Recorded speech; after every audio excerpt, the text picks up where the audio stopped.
নমস্কার, কেমন আছেন আপনারা সবাই? মধুমিতাস কিচেনে সকলকে স্বাগত জানাই। আজ আমি তোমাদের সাথে শেয়ার করব নিরামিষ আলু পোস্ত রেসিপি। প্রথমে কড়াইয়ে সর্ষের তেল দিলাম, তারপর গোটা জিরে, গোটা শুকনো লঙ্কা ফোড়ন দিলাম।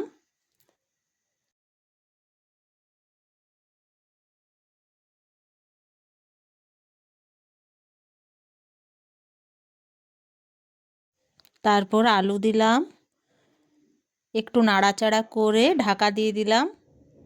তারপর একটু নুন দিলাম।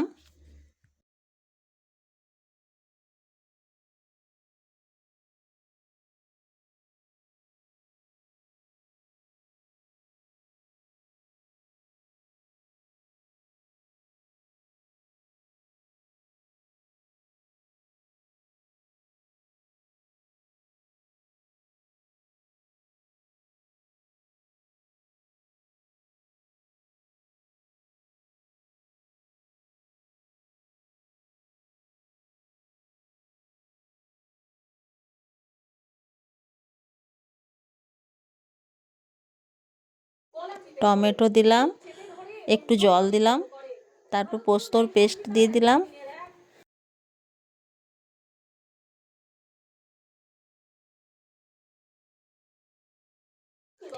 একটু সর্ষের তেল দিয়ে নামিয়ে দিলাম। আজ এখানেই শেষ করলাম। সবাই ভালো থাকবেন।